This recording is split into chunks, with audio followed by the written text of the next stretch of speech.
Hi friends, Vinola ராஜா சமையலுக்கு உங்களை அன்போடு வரவேற்கிறேன். இன்றைக்கி ஒரு ருசியான கொஞ்சம் கஷ்டமான சமையல் தான் பார்க்க போகிறோம்.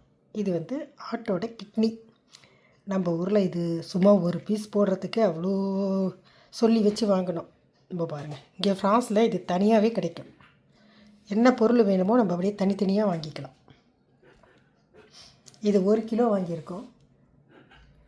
இது பாருங்கள், சூப்பராக இருந்துச்சு. இது எப்படி ஃப்ரை பண்ண போகிறோன்றதை பார்க்கலாம் வாங்க.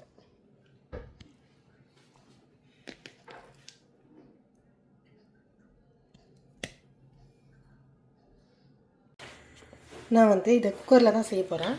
கொஞ்சோண்டு எண்ணெய் ஊற்றிக்கிட்டேன். இப்போ அது கூட ஒரு பட்டை, ஒரு அந்த இலை, அது ஒன்று, இந்த சின்னோண்டு, இந்த இது ஒன்று போட்டு கொஞ்சோண்டு வெங்காயம் இது போட்டு நல்லா பொன்னிறமாக வறுத்துக்கணும். வெங்காயம் நல்லா வதங்கிடுச்சு. இப்போது ஒரு தக்காளி அதோடு சேர்த்துக்கலாம்.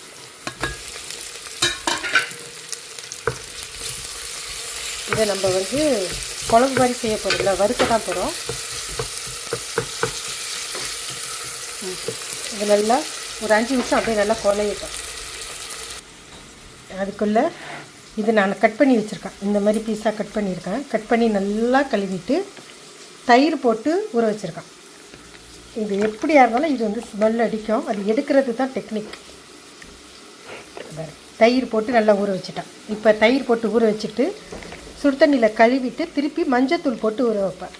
மஞ்சத்தூள் போட்டு ஊற வச்சு அப்புறம் அலசிட்டு அப்புறம் தான் நான் சமைக்கிறதுக்கு எடுப்பேன். பீஸ் பாருங்கள் எப்படி இருக்குது. இது பார்க்கும் போதே எப்படி எச்சு ஊறுது பாருங்கள். சமைச்சி சாப்பிட்டா எப்படி இருக்கும். இது நாங்கள் இங்கே ஃப்ரான்ஸில் ரொம்ப நாள் ஆச்சு, கிடைக்கவே இல்லை. நான் எனக்கு கடைக்கு போயிருக்கும் போது பார்த்தேன், ஃப்ரெஷ்ஷாக கிடச்சிச்சு. விடலாமா, உடனே வாங்கிட வேண்டியது தான்.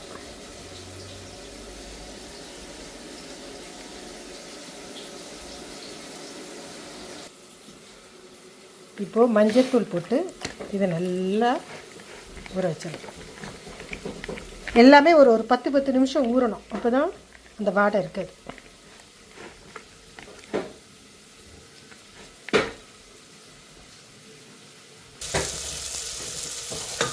தக்காளி வெங்காயம் நல்லா வதங்கிடுச்சு. இப்போது வெறும் மிளகாய் தூள் இந்த அளவு போடுங்க போதும். ஏன்னா நான் கடைசியாக மிளகுத்தூள் சேர்ப்பேன். இதில் மிளகுத்தூள் தூக்கலாக இருக்கணும், மிளகாத்தூள் கம்மியாக இருக்கணும்.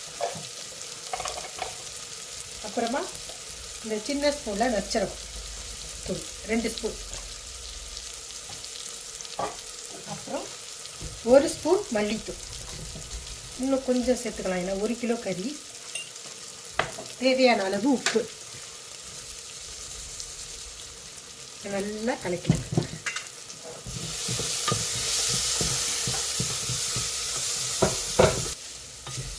நல்லா வதக்கிடுச்சு. இந்த சாந்து வாசனை எல்லாம் போச்சு. இப்போது ஒரு கரண்டி இஞ்சி போட்டு சாந்து,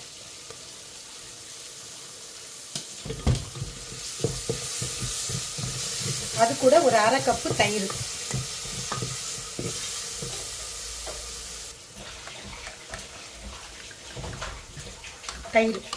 ஒரு 1/2 கப்பு தயிர். இது எல்லாமே அதில் உள்ள அந்த கவுச்சி வாசனை போகணும், ரெண்டாவது அது ருசியாக இருக்கணும் அப்படிங்கிறது.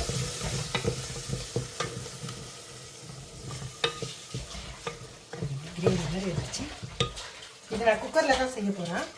அதனால் தேவையான அளவு மட்டும் தண்ணி ஊற்றி குக்கரில் போட்டுருவாங்க. இப்போது அது கூட ஆட்டோட கிட்னியை சேர்த்துடலாம். இப்போ சாந்து எப்படி தலை இருக்கு பாருங்கள். இப்போ இதில் போட்டுருவோம். நான் மஞ்சத்தூள் போட்டு கழுவி திருப்பி சுடு தண்ணியில் கழுவிருக்கேன்.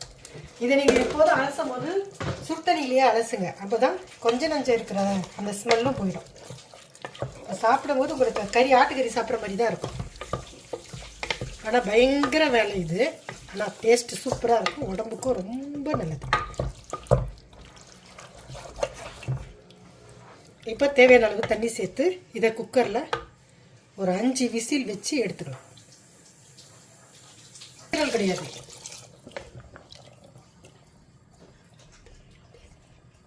இப்போ தேவையான அளவு தண்ணி.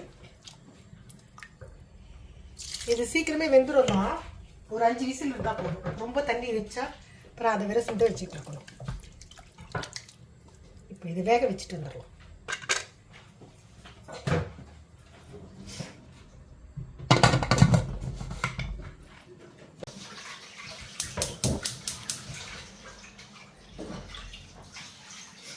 தண்ணியெல்லாம் சுண்டி பாருங்கள். இது உங்களுக்கு கட் பண்ணி காட்டுறேன் பாருங்கள். நல்லா வெந்துருச்சு. இதை ரொம்ப நேரம் வேக வைக்கக்கூடாது. கட் பண்ணும்போது அப்படியே வருது பாருங்கள். அப்போ சாப்பிட்றதுக்கு நல்லாயிருக்கும். இப்போ இறக்கிறதுக்கு முன்னாடி மிளகுத்தூள் மட்டும் இறக்கிறதுக்கு முன்னாடி போடுங்க. அப்போ தான் அந்த ஸ்மெல்லு சுத்தமாகவே இருக்காது.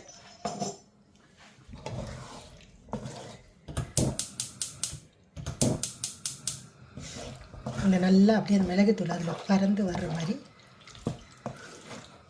இது பண்ணி இது மாதிரி இப்போ சாதம் இருக்கு இல்லையா, இப்படி இதுலேயும் சாதம் போட்டு சாப்பிடலாம். இப்படி வர்ற மெத்தட்லேயும் நிறுத்தலாம்.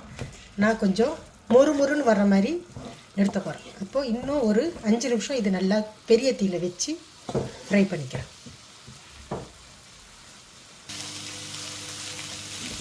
முடிச்சிருச்சு ஓகேங்களா.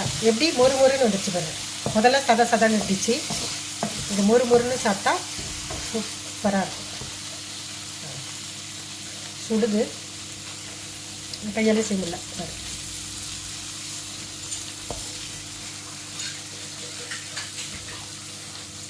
பார்க்கும்போதே எச்சி ஊறுதா. நீங்களும் இதே மாதிரி செஞ்சு பாருங்கள். நல்லா வந்தால் கமெண்ட்டில் சொல்லுங்கள். அடுத்து நல்ல ஒரு ருசியான ரெசிப்பியில் உங்களை சந்திக்கிறேன். ஓகே, பாய்.